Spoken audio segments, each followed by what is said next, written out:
Et salut, une vidéo imprévue. J'ai eu un petit peu de temps ce matin finalement par rapport à ce que j'avais planifié. Donc j'ai une petite demi-heure accordée à tourner une vidéo avant de pouvoir aller au boulot. Donc j'en profite pour pas vous laisser comme ça dans l'abandon le plus total, hein. C'est vrai que cette semaine a été encore assez particulière et une belle preview de ce qui va se passer par la suite avec l'arrivée du petit, hein. Mais on en reparlera un peu plus dimanche. Aujourd'hui on va parler comics, on va parler d'un comics en particulier qui vient de sortir, paf, dans l'actu, les bêta reveal. Le bêta reveal, Bill ça tombe bien, c'est le nom de code du petit, hein, parce que tout le monde me demande le prénom du petit. À chaque fois on répond Bill, ce sera pas Bill. Ou peut-être que ce sera Bill.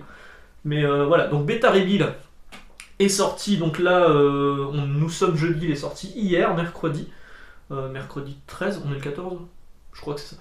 Beta Reveal par Daniel Warren Johnson. Alors Daniel Warren Johnson, vous le connaissez peut-être pour Wonder Woman, alors pas celle-ci elle est dessinée par Jim Lee, mais Wonder Woman Dead Earth, qui est un futur, comment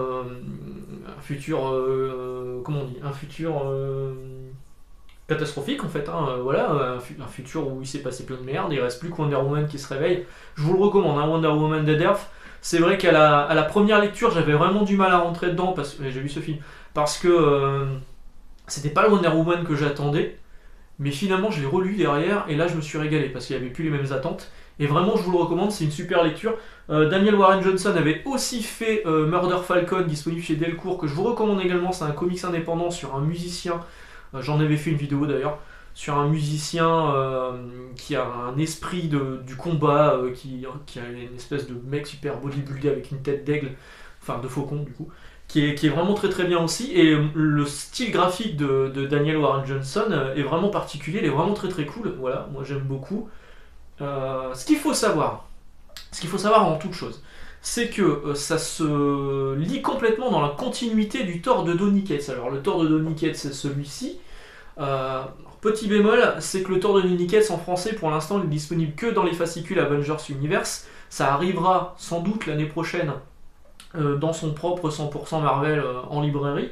Mais le problème, c'est que si vous n'avez pas lu les fascicules Avengers Universe et le Thor de Donny Cates, le premier arc, donc celui-ci du Thor de Donny Cates, vous allez être spoilé par un truc qui s'est passé gravement. Donc je vous montre pas le dos, la quatrième de couve du bouquin, parce que c'est un spoil sur ce qui se passe dans le Thor de Donny Cates. Donc ne le retournez pas si vous allez en librairie.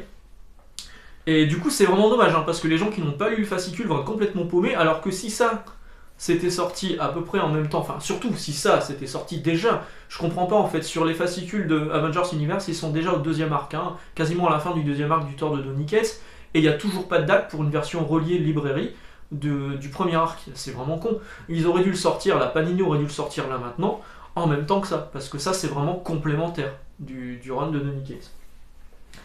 Alors, je vous parle de quoi tout de suite? Alors, je vous parlais de Murder Falcon. Je vous parlais du style graphique de Daniel Warren Johnson. Il y a un petit clin d'œil en fait. Il y a un moment, il y a une coupe de vaisseau qui est là, voilà. Et ici, en tout petit, on voit Murder Falcon. Ça c'est cool, c'est des petits clins d'œil qui sont posés ça et là. Le style graphique, il est vraiment classe, il est très particulier, c'est pas un style à la J. Scott Campbell ou à la Jim Lee, c'est un peu plus, je vais pas dire crado, mais c'est un peu plus travaillé. Enfin, travaillé. C'est pas que c'est travaillé, c'est que c'est vraiment un style graphique brut en fait. Je vais monter juste une double page. À l'intérieur, vous avez, je l'ai pas encore lu entièrement, hein, mais à l'intérieur, vous avez des personnages qui réapparaissent que j'aime bien, moi, genre Pip le Troll, on voit le Odin, qui est tiré du run de Donny Cates, ce genre de choses, et du coup, c'est la tentative de retrouver, non, ça serait vous spoiler, de Beta Reveal de retrouver le statut qu'il avait juste avant ce qui s'est passé dans le run de Donny Cates. Je vais pas vous en parler plus. Je l'ai pas encore fini, je vous l'ai dit, je suis en train de le lire. Pour l'instant, je le trouve vraiment bon. Je trouve vraiment que c'est une bonne lecture. Pour le moment, j'espère pas être déçu sur la fin. Si vous l'avez lu et que vous l'avez fini, dites-moi dans les commentaires ce que vous en avez pensé. Je vais juste vous parler de l'édition française. Alors déjà, première chose positive. Je vais être sympa avec Panini aujourd'hui. Première chose positive, c'est Benjamin Viette de chez Macma, qui est à la traduction. Donc pour l'instant, rien ne m'a choqué. C'est pas les habituelles problématiques de chez Panini avec les Google Trad faits à l'arrache. L'édition française, vous l'avez peut-être vu quand je vous ai montré des pages intérieures, mais c'est pas du papier, glacé, c'est un papier mat qui est plutôt cool et qui laisse pas de traces de doigts. Et vous l'avez sans doute remarqué, mais la taille de l'objet, voilà, la taille du comics, elle est oversize, ce qui fait qu'on profite pleinement des pages de Daniel Warren Johnson. Et pour le coup, c'est une excellente idée de la part de Panini. C'est proposé à 22€, vous avez les 5 épisodes à l'intérieur. Pas de problème de trad, je vous l'ai dit. Et en plus de ça, ce grand volume est sorti avant le trade paperback américain. À la base, je m'étais dit, je vais prendre le TPB US. En fait, il s'avère qu'il sort mi-novembre. Pour un prix moindre quand on sait chercher, hein. Comme d'habitude, je vous propose d'aller voir chez Books ETC ou Book Depository ou ce genre de boutique en ligne basée en Angleterre.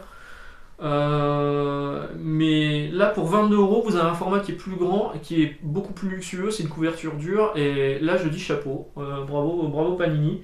C'est pas souvent que je le dis, hein. Vous pouvez faire un mème dessus. Bravo Panini. L'édition française, elle est vraiment impeccable. Elle a le mérite de sortir avant le relié américain. Et pour le coup, je trouve que les 22€ pour une fois sont justifiés.